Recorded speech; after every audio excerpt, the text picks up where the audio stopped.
Hey, what's up, guys? It's Adrian here. Welcome to another episode in which we will dive into the creation of an interior scene for a game that I'm working on, which is called Timefront. I'll drop some more information about it in the description down below in case any of you guys want to check it out. It's a fantasy RTS game, and it's pretty cool. I really recommend you guys to just take a look, all right? In fact, I have it right here. I have the website right here. So this is the Steam page, but I'm sure if you just browse the web and search for Timefront, you'll find a whole bunch of different pages and stuff. But today we're going to be focusing on this task. So this is a military tent interior where you're supposed to see the main character kind of sitting there. In our case, after discussing this with the game director, we concluded that the idea would be more about having the character kind of like standing and then having a whole bunch of elements scattered across the screen, because this has to fulfill not only an artistic sort of role, but also a not technical, I would say, but more like functional role. Because this is one of those screens where, you're in the main menu and there's a whole bunch of elements that you can probably point your camera at and zoom into it, and then you get into a sub menu of some sort. So that's exactly what's supposed to happen here. And I thought of different elements, like for example, a mannequin next to the door, perhaps to highlight some sort of upgrade sub menu or subcategory or something. Okay, my neighbors are funny and they just decided that it's a really good time to continue the construction work. So I apologize for those noises in the background in advance. But also like a table with the map, or maybe some, don't know, like cork board or whatever, but we have to understand that it's the interior of a tent. And that means that from afar, from the outside, it's likely not gonna be like this. This is like a small tent. It's where a person might be this large next to it, right? We want something where the person is a little smaller, probably something like this. Therefore, the shape can't be the same. But since it's an interior scene, we don't need to think of the whole size, the whole design of the whole tent. But that's just me. I often like to understand how everything fits together in order to play around with the camera and stuff, which is why we're likely gonna dive into VR sculpting, or sketching, I would say, very, very soon, in order to explore some of these options. Because as you can see, I have a bunch of references here, not only for the structure, but also in a way, kind of for the mood, for the lighting, for colors and stuff. But our scene is going to be very different from this. And again, these were like a first pass or first exploration sort of layer. As soon as I heard about this task, I immediately dived into browsing a bunch of references, and this is what I could come up with. And they all responded like, yeah, that's it. Yeah, like a tent, like a military kind of thing, with like an open window or like an open entrance so that light can come through. And that's when I thought maybe a secondary window on this side. Why am I choosing like the red color here? It doesn't read too well. You see, like on this side, there could be a fill light or something soft, and I'm thinking candlelight or something similar, and allowing this light to be more like white, like more bluish, colder lighting. But yeah, that's precisely why in this sketching phase I was aiming at coming up with like a basic understanding of the idea of the scene. So seen from above, right? I'm thinking, does it have like poles or something? Like maybe it has a pole here and a pole here, but how does that affect the scene here? We will be ending up with like a large stick in the middle of the screen here, and likely another one, very thick one right here. Not optimal, No, it prevents visibility of elements on screen. And we want to depict like a solid structure without undermining the integrity of it. So yeah, I would say let's just dive into VR and see what's up. By the way, I haven't really planned this episode in advance. I have no idea how to edit this, or when am I going to speed up certain parts, or when am I going to cut or trim other things. So I thought maybe I could live stream it, but maybe this way I can actually make it easier to digest for you guys by, just compressing certain scenes, certain segments of the episode, like I'm about to do right now, because I'm not going to speak all the time. So I'm just going to focus on the sculpting now. So allow me to very quickly dive into the VR elements here. Okay, we have gravity sketch right there. Another update? Dude, I'm so tired of these dudes. Pending hardware issue? What? What? What are they talking about? Is this a joke? This must be some joke. Yeah. Let me turn it off and turn it on again. It better work this time. Start. Bro, this must be some joke, I swear. I literally just used it an hour ago. How come it now says that it doesn't work? What's wrong with it? Show me. What's wrong with it? Nothing's wrong with it. Just works. Let me close this.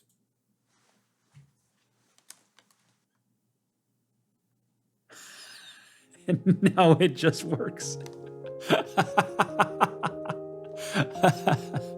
Gotta love computers, bro. All right. Anyway, I'll keep myself there and start sketching, okay? So, I know the microphone is probably gonna be a little farther away from me, but I hope you guys can hear me just well.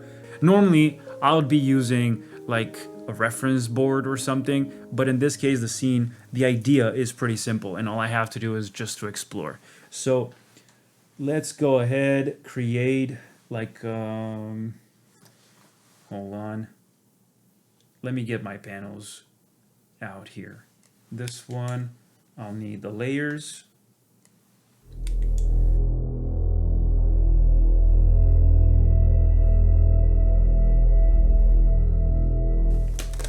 Guys, I need to take my jacket off. I don't even know why I have it on. I guess it looked cool on camera. No longer needed now, so let me just remove it. All right. In fact, I'm gonna put it here. Nice. Let's VR.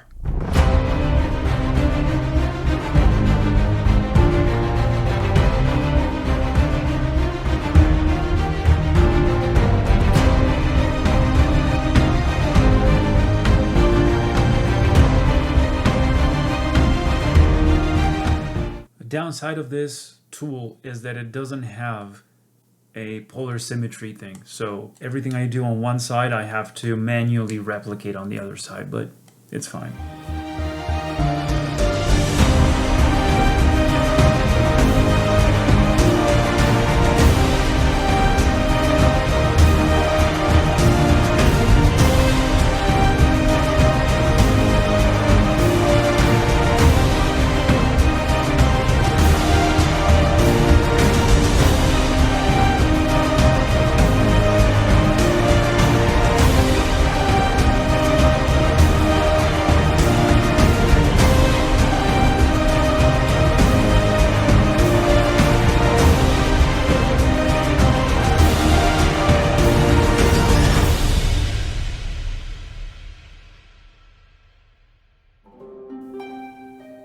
All right, and now that we already have that very, very basic sketch, that we've done. We are now going to go to Blender. In fact, as we can see, it already prompted us to see where it was saved. So we just named it Tent Interior FBX Sketch. Let me fire up Blender real quick. And we can continue now with the lighting and all that stuff. This is my base scene in Blender. So a cool thing that I realized in 4.5.1, I'm not sure which one you guys are using at this point, but if you just drag and drop that thing in here, it now finally supports this import mode. So yeah, import FBX. It just loaded the whole scene. And we won't need our mannequin there, but we can leave him out just in case we need him later or something. So this is quite dark, of course, as it should be. Let's just select everything except the elements in my scene. And now I need to hit Alt P to clear parent, but keep transformation. All right. And now I think I can just click this guy. Oh, dude. This scene looks so bad without any lighting whatsoever. So let's fix that real quick. First off, let me sort out some basic navigation stuff here because I have to lock certain layers so that they're not selectable anymore.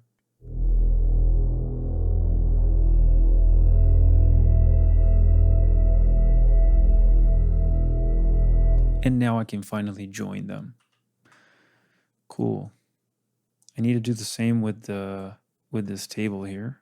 So I'll select that, Control J, and they're now joined. Shift A, insert some lights.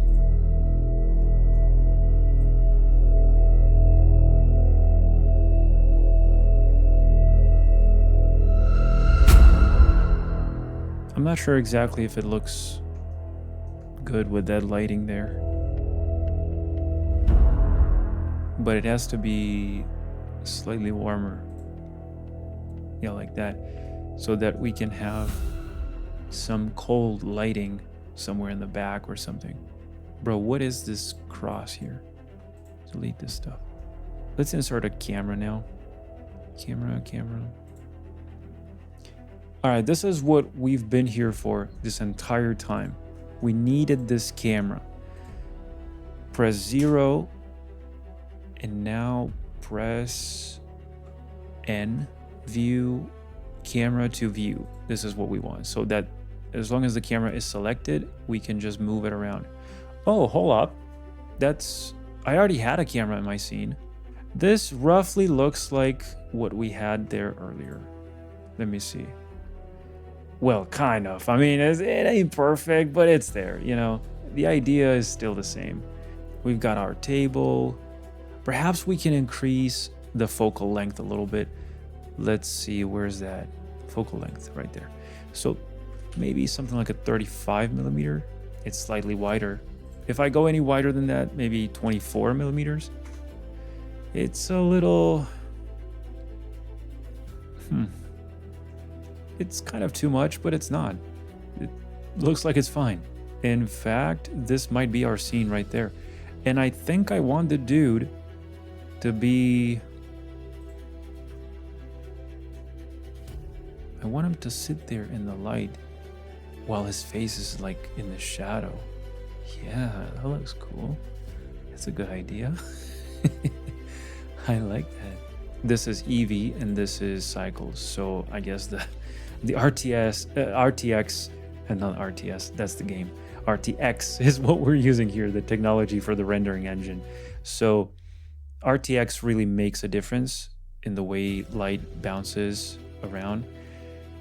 And yeah, just to get like a quick sketch, you know, we don't even have to render or do anything like that. Let's just stick around with what we have so far.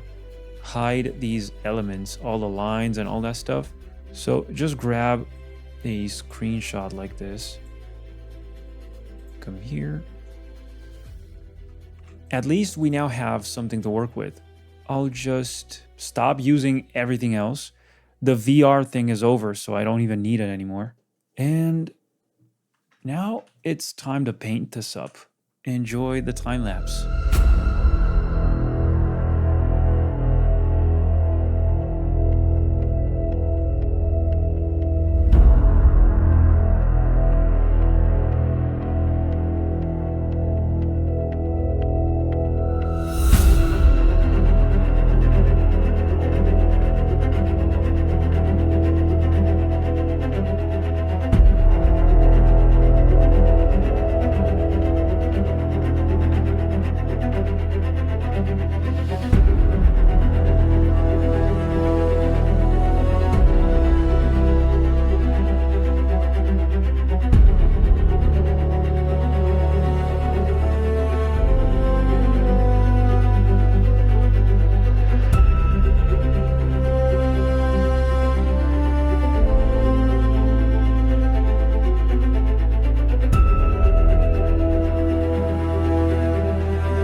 I swear, dude.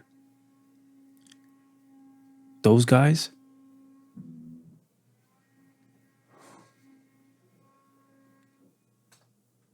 Nothing.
That's pretty much it, guys.